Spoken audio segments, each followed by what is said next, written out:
حضرت عبداللہ ابن عباس رضی اللہ تعالیٰ عنہ کے پاس ایک شخص آ کر روزوں کے بارے میں پوچھنے لگا کہ مجھے روزے کیسے رکھنے چاہیے. تو آپ نے اس سے ارشاد فرمایا کہ میں کیا تجھے وہ بات نہ بتاؤں جو آج تک میں نے کسی کو نہیں بتائی؟ ایسی بات تجھے نہ سناؤں جو بات میں نے کسی کو بھی نہ سنائی ہو، بلکہ وہ بات میرے پاس مخفی رہی ہو؟ تو اس سائل نے کہا جی ضرور، ایسی بات تو مجھے آپ ضرور بتائیں. تو آپ نے اس سے پہلی بات ارشاد فرمائی کہ اگر تو داؤد علیہ السلام کے روزے رکھنا چاہتا ہے تو ایک دن روزہ رکھ لیا کر، ایک دن چھوڑ دیا کر. ان کی زندگی کا معمول یہ تھا کہ وہ ایک دن روزہ رکھتے تھے اور ایک دن چھوڑ دیتے تھے. اگر ان کی روزے رکھنے تو پھر ایک دن روزہ رکھ، دوسرے دن جو ہے وہ افطار کر.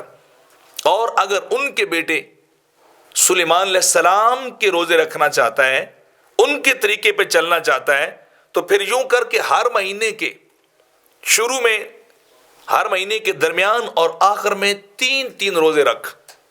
3 روزے ہر مہینے کے شروع میں، 3 روزے ہر مہینے کے درمیان میں، اور 3 روزے ہر مہینے کے آخر میں. یہ داؤد علیہ السلام کا طریقہ ہے اگر تو روزے رکھنا چاہتا ہے. اور اگر تو عیسیٰ علیہ السلام کے طریقے پہ چلنا چاہتا ہے، ان کے روزوں کو فالو کرنا چاہتا ہے، تو پھر ہمیشہ ہی روزے سے رہے. ساری زندگی روزے میں گزار. انہوں نے بڑی درویشانہ زندگی گزاری تھی، بڑی فقیرانہ زندگی عیسیٰ علیہ السلام گزار کر گئے. تو وہ ان کا طریقہ یہ ہے کہ وہ عمر بھر روزوں میں رہے، فقیرانہ انداز میں رہے، جہاں رات ہوتی وہاں بسر کرتے، وہاں نماز پڑھتے، صبح ہوتی چل پڑتے.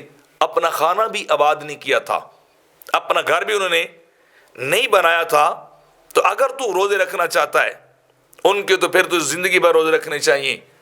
اور سب سے آخر میں عبداللہ بن عباس رضی اللہ تعالیٰ عنہ آپ فرماتے ہیں کہ اگر تو آقا علیہ الصلوۃ والسلام خیر البشر رحمت عالم ابو القاسم حضرت محمد مصطفیٰ صلی اللہ علیہ وسلم کے روزے رکھنا چاہتا ہے، تو پھر تو ہر مہینے میں 3 روزے رکھ، جسے ایام بیعت کے روزے کہتے ہیں.